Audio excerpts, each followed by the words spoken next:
Welcome back to the channel, friends. Thank you for being here once again. For those of you who don't know me, I'm Mel and this is my channel. I'm documenting my health journey with a specific focus on weight loss in the hopes that it will help other people on similar journeys.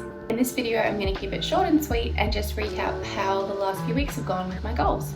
So for those of you who missed it, in January, yes, the beginning of the year, I did a video on my goals for 2023, and they were to improve my mental and physical health, improve my spending habits, read more and watch less TV, and maintain a YouTube channel that I am proud of, I enjoy, and that genuinely helps other people. In the next video, I then talked about how I don't want to attempt to do all of that all at once. So I've narrowed it down to some focus areas to begin with. So the first 3 focus areas for the year, which will probably last for a few weeks, just depending on how things go, were to post regularly on YouTube, being fortnightly, attend my psychology appointments, and exercise regularly. With the psychology appointments, I've got my first one for the year on Friday, so I guess so far so good with that one. With the YouTube posting fortnightly, still so far so good, but this week I was super tired, just feeling a bit off, which I'll go into later. But if this hadn't been a focus area for me and something I'd committed to doing for myself, I wouldn't have uploaded this week, definitely not. So for the exercising one, I, in my last video, talked about following a walking plan for 28 days just to, I guess, make the goal a bit more achievable. I skipped week 1 because that was like 10-minute walks, and I'm beyond that. That's really beginner. So I started it like it was meant to be a 20-minute walk, but I accidentally did 30. So I just decided, whatever, we're going to start at 30 minutes at the beginning of the day, then 10 minutes mid-morning, 20 minutes at lunch, and then another 10 minutes in the evening. So that was the plan. And I did that for a few days, and it worked quite well in that it was definitely less intimidating, I think, knowing that I could do my exercise at periods throughout the day, and it kind of gave me something to look forward to. However, what I've found is that this method or this way of doing it is probably not for me, and I'll tell you why. If I'm working from the office, which I do a few times a week, it would be much more difficult to do this. However, even when I'm working from home, it was still quite hard because I would go on a walk in the morning in my exercise gear, and then because I knew I was walking again in the mid-morning and then at lunch and then after work, I was like, oh, well, I'll just stay in my exercise gear. And I just felt really gross and just dirty. And yes, I could have had a shower and walked again later in the day, but to me, it just makes sense. If you're going to walk and you're going to keep exercising, you may as well stay in those clothes. And it was a bit gross, and I don't think my skin really appreciated that. So yeah, look, I could say that I do my initial walk in the morning, come home, shower, get dressed, and then go out again later in the day. But really, I'm not going to do that. I'm not going to go through 2 or 3 sets of exercise gear a day just to go on a 20-minute walk. And at the moment in Sydney, it is so hot, and where we live, there's a lot of hills. So you can't walk far without hitting a hill. And if you go down a hill, you know you're going to come back again. So if I did come home after my first walk, get changed, put on normal people clothes, and then pop out later for a 20-minute walk at lunchtime, it's not going to be an enjoyable time because I get real sweaty, real hot, real frustrated. Not good. I was also finding that when I did get up and go for my morning walk, I was really enjoying it and I forgot how much I like it. But part of that is getting in the zone and really just walking.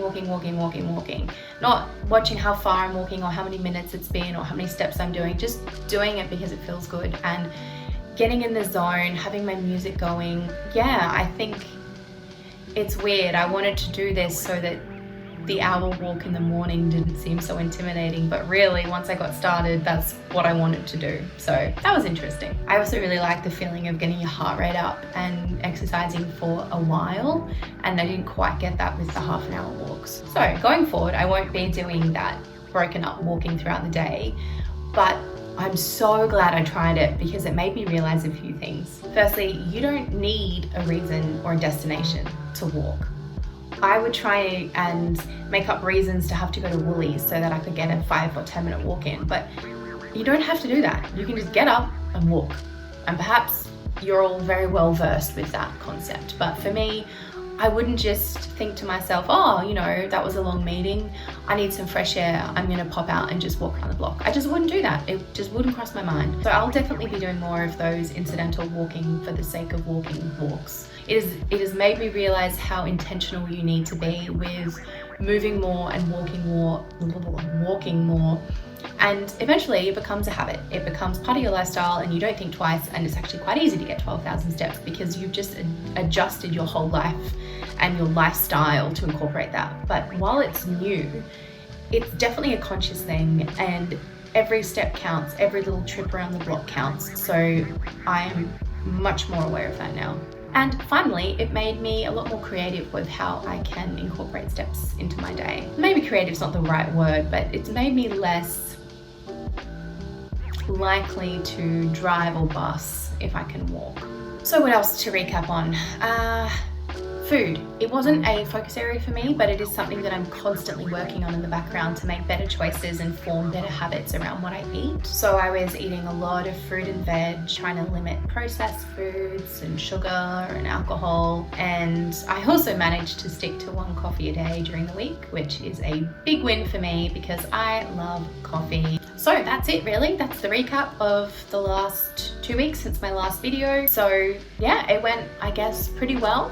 Definitely room for improvement, and I'm gonna maintain those same areas for the next few weeks. But I also want to add in another little quasi focus area, if you will, and that is what I touched on earlier about not feeling 100% at the moment. So for the last few days, I can't quite pinpoint when it started, but I've been feeling really tired and beyond just normal tired, kind of just real lethargy. And I get that feeling every now and then, but this has been pretty sustained over the last few days and I just haven't been able to snap out of it. And I've also felt really, really bloated and quite anxious and feeling a bit sick almost every time I eat. So yeah, it's been really weird, and I've been having an unpleasant reaction to foods that were completely fine a few weeks ago. So for example, my smoothies, I have the same smoothie with the same ingredients all the time, every day. And a few weeks ago, I started noticing my tummy was a little off, like it hurt a little bit after I had it, and I just thought it was weird and didn't think much of it. And now it's almost turning into a bit of nausea after I have it, which is it's just so strange. It's honestly come out of nowhere. So the other, I guess, focus area for me is some self-care in a different way to normal self-care, in that I'm going to put some time and effort and probably some money into figuring out what's going on. It's definitely not normal for me. So I'm going to look into that because I really don't have much energy for anything right now. But that aside, I am very much looking forward to another few weeks of fueling my body, moving, attending my psychology appointments, and creating more YouTube content. Before I go, I have my hot tip of the week / fortnight. And this fortnight, it's a book which I have forgotten to put near me. So give me 1 sec. And here I am. The book is Curious Habits by Luke Mathers. I got this as a Christmas present from a friend, so thank you, Alex. Shout out to you. You know me well, and this book, I'm only 2/3 of the way through, but I can already tell it's just brilliant. It's fantastic, and I'm very confident to recommend this, even though I haven't finished it. So it's a great book. I'm not going to go too much into it. This is meant to be a quick hot tip, but it's essentially a book about our habits and why we do what we do, even when what we're doing is not benefiting us at all. I think we can all relate to that in some way or another, and it's just so well written, easy to read, very relatable, and I think almost any person would benefit from reading this. So I will put the details in the description below. Thank you all so much for watching. Don't forget to like and subscribe, and I'll see you all in 2 weeks' time.